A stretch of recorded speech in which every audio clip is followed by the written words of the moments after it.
Boa tarde, me chamo Dircilene.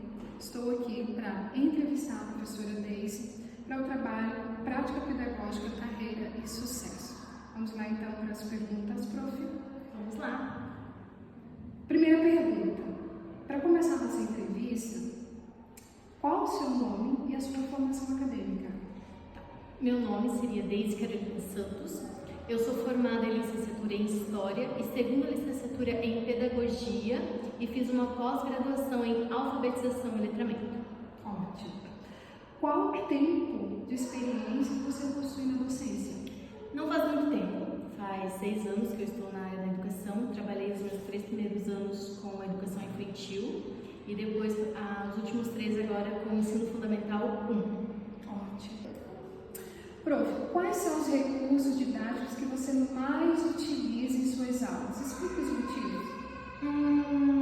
Olha, nós temos o que nós chamamos de padrão, que é ali o meu canetão, a minha apostila, mas eu não me prendo muito ao básico, a um ou outro objeto ou materiais em si.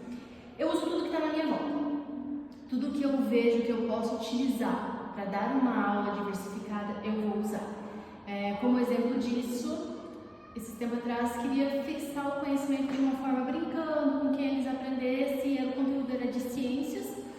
Peguei copos descartáveis, virou meu material didático. Peguei os copinhos descartáveis, selecionei uma quantidade para uma equipe da turma, dividi eles em 2 equipes, para fazer uma competição. Dei uma quantidade para cada um de copinho e eu fui fazendo as perguntas e eles tinham que me respondendo. Conforme eles me respondiam, eles pegavam da equipe do lado um copinho para construir a torre deles.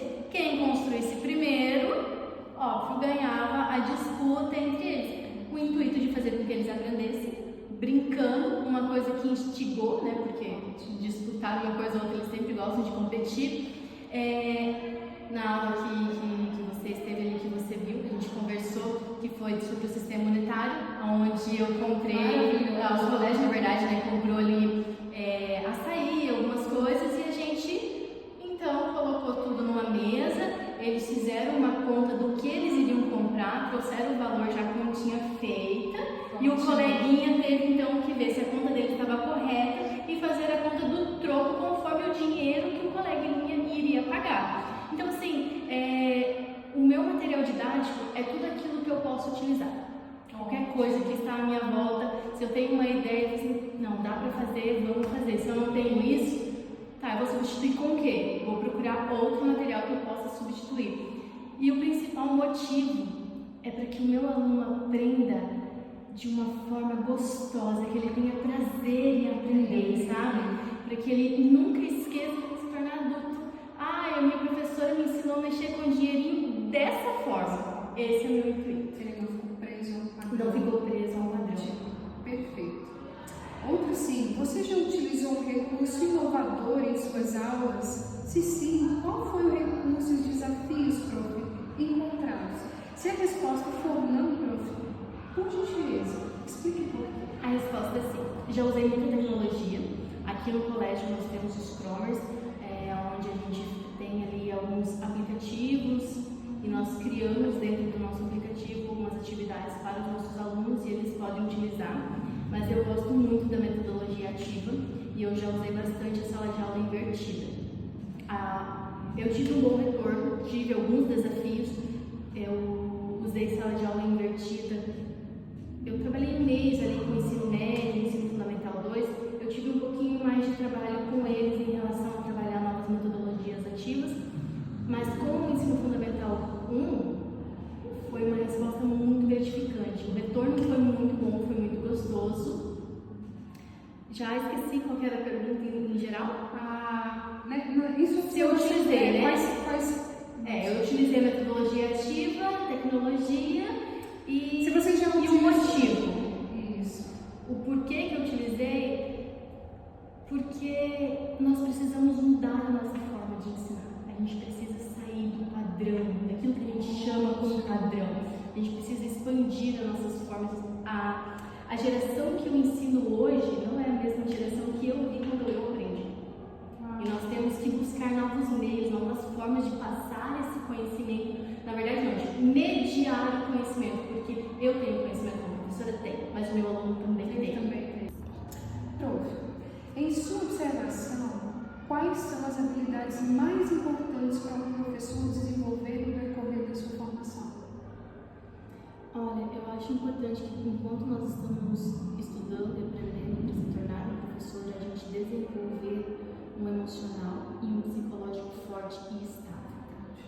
Quando eu entrei na educação, eu dei aula por um mês e meio, com o ensino médio e ensino fundamental 2.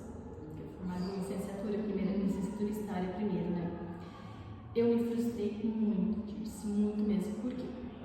Eu aprendi uma coisa na faculdade. E eu cheguei lá e eu queria colocar aquilo em prática. Eu fui toda animada, toda cheia, né? Exatamente. Eu quero fazer diferente do que aconteceu comigo quando eu estudava. E eu me frustrei muito, porque primeiro que a escola não tinha nada que pudesse me ajudar. Eles não estavam preparados para suprir as minhas necessidades, para ensinar da forma como eu queria. E como é uma cidadezinha pequenininha, os alunos também têm uma mentalidade um pouquinho mais pequena, mais fechada. Então eu não foi muito legal ali, sabe? Deu alguns conflitos e não deu muito certo, porque eles estavam tão acostumados com o método tradicional de ensino, padrão, que eles não conseguiram aceitar muito bem. Algumas turmas foi muito legal, foi muito divertido, eles aprenderam, eu tive o retorno, mas alguns não. Principalmente porque também era aquela fase de adolescente, ali a gente aí tem que entender todo um contexto, né? Mas eu acho muito importante que o professor, nesse caminho de aprendizagem dele, se tornar um professor, ele ter um psicológico e um emocional estável, ele está preparado para as suas frustrações e como lidar com elas. E eu posso até dizer assim, uma coisa que me ajudou muito, que eu aprendi, na verdade, na prática, sofrendo, vivenciando, é criar metodologias. Crie várias metodologias. Você cria o plano A, B, C, e se não for suficiente, cria o seu plano D. Você tenta dessa forma e você vai indo até você encontrar. Porque se você der aula, por exemplo, para um 6º ano e para o 9º, com o 6º você vai usar talvez a metodologia C, forma C, e com o 9º cada turma ela vai ter um perfil e você vai ter que descobrir qual é o perfil dessa turma para como alcançar ela. Eu tive muitas dificuldades, sou um caso um pouquinho à parte, por ser TEA. Eu sou TEA e quando eu entrei na educação, eu acho que a minha maior frustração era isso, não estava saindo como eu queria, como eu planejava, eu queria chegar lá, eu queria fazer a diferença, então isso me frustrou, mas eu não desisti e eu continuei justamente por estar na educação. E aí quando eu entrei ali para a educação infantil, que foi realmente quando eu comecei a trabalhar como prof e ensino fundamental 1, eu comecei a ter mais contato com crianças com transtornos, e aí eu comecei a ver assim, cara, eu acho que eu comecei a criar um olhar diferente para essas crianças, porque eu sou dislexa também. E eu sempre soube que eu estava no 7º ano, no caso, 7ª série, né? Quando eu descobri que eu era dislexa. Então eu sofri uma vida inteira para aprender, e ninguém me ensinou da forma como eu precisava. Eu não tive um professor que falou assim, olha, você precisa aprender dessa forma, vamos achar o jeitinho que você aprende. Então, como eu sofri, o que eu fiz? Eu quero fazer diferente pelo meu aluno. E aí foi aí que eu também descobri meu diagnóstico de TEA. É bem desafiador para mim como professora. É muito desafiador estar dentro de uma sala de aula, os barulhos, as luzes, aquela gritaria, e às vezes a criança fala e eu vou levar o pé da letra que ela falou, mas eu converso com eles, eu explico, eles entendem de uma forma muito gostosa. Então, sim, para um professor entrar na área de trabalho como professor, ele precisa ter um psicológico e um emocional estável, forte, ele ter certeza de que ele quer ser professor e ter um pouquinho mais de conhecimento do que é realmente uma sala de aula.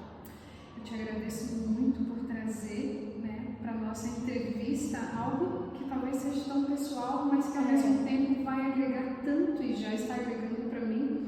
Mas eu queria aproveitar isso para te fazer uma pergunta. Você já conseguiu trabalhar esse tema em algum momento com seus alunos? Sim. Quando eu quis contar falar, quando eu estava pronta para falar para eles, meu diagnóstico faz um ano, literalmente, que eu tenho. Você abriu então com essa situação com os teus alunos? Isso, aí eu quis contar para eles. E aí o que a gente fez? Eu fiz ali um projeto onde eu comecei a trabalhar as diferenças dos seres humanos em relação à cultura, à identidade, ao modo de fala, de pensar, de questão física. Falei daí da diferença do cérebro de cada uma das pessoas, fui trazendo para eles os transtornos em si. TDAH, TDA, TOD, altas habilidades, superdotação e o TEA. Porque nós temos pessoas assim na nossa sala de aula, nós temos crianças assim. E muitas vezes o coleguinha, ele não entende porque o amigo dele é tão agitado. Ele não entende porque o amiguinho dele não consegue ler uma palavra que ele já aprendeu a ler. Eu também trabalhei em dislexia, descalculia. E eu trabalhei com os temas. Trabalhei com esses temas e eu fui trazendo para eles aos pouquinhos, fui ensinando, fui falando sobre. E aí no final eu contei para eles, né, sobre o meu transtorno e foi maravilhoso. Eles aceitaram de boa. O medo de entender a gente, né? Eu tinha tanto medo de falar para eles. Na verdade, eu imagino que fazer esse mal foi muito legal, muito legal. Então, quais são as habilidades suas, né? Ou quais habilidades você considera a de maior destaque?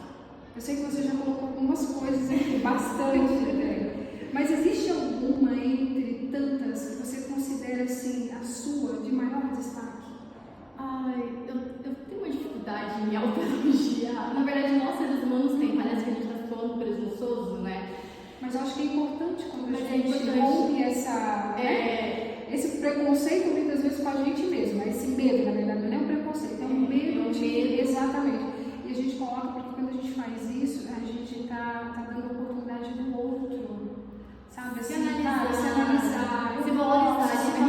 Às vezes a gente até... Talvez eu tenha a mesma habilidade que você, mas quando você expõe, né? Talvez eu não veja isso como uma habilidade.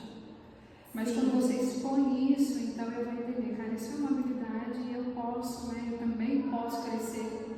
Então eu queria que você colocasse para nós. O que você julga assim? Olha, eu vejo que eu não sou única, né? Muitos professores fazem isso, que é realmente criar diversas metodologias para ensinar um único conteúdo. Exemplo, se eu vou ensinar adição para o meu aluno, eu não vou ensinar uma única forma. Eu vou criar no mínimo 5 formas diferentes de ensinar. E às vezes eu percebo, aquele aluno, eu ensinei 5 formas diferentes e ele ainda não pegou, ele ainda não aprendeu.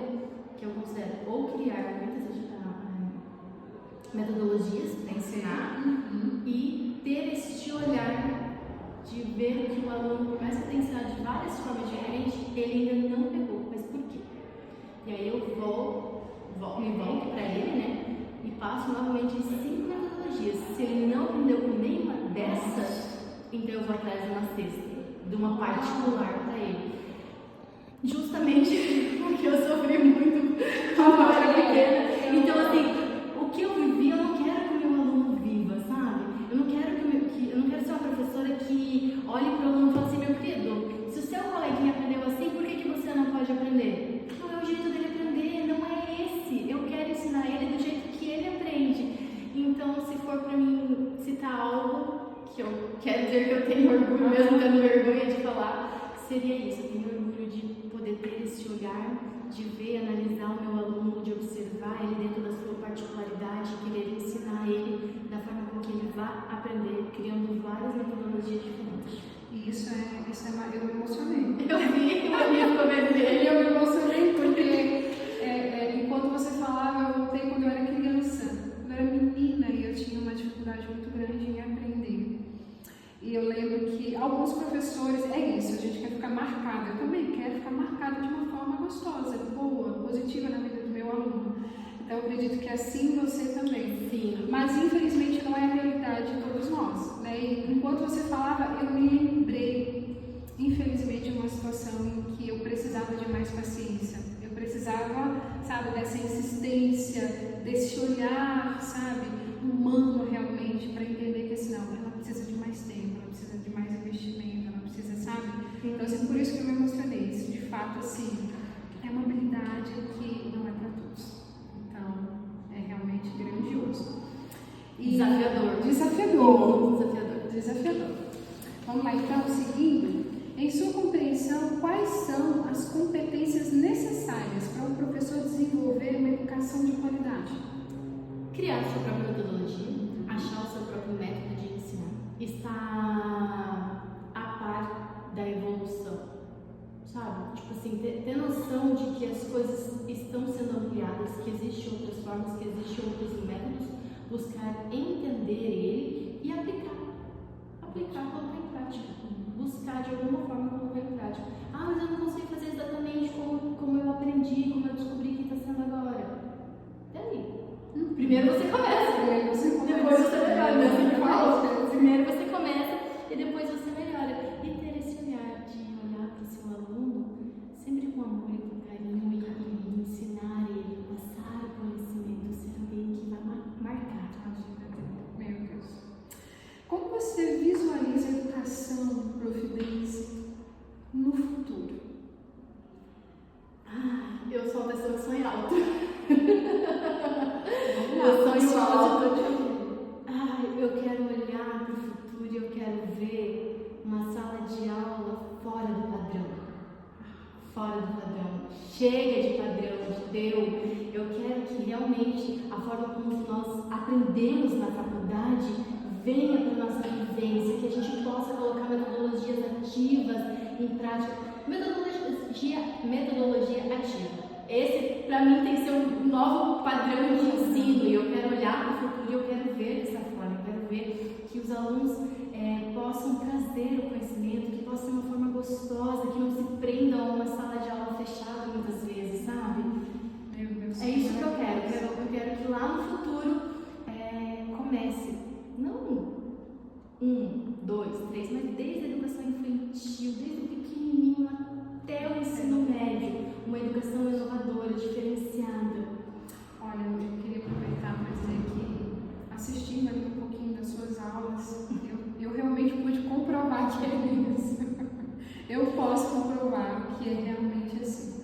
Você não está presa ao padrão, e isso realmente assim, para nós que estamos iniciando, para mim que estou iniciando, é uma fonte de inspiração, realmente de coração. Então, as suas aulas ali que eu assisti, que eu tenho assistido, realmente assim, me encantam, me inspiram, e eu espero um dia, realmente de fato, viver isso também com a minha turma, né? Com os meus.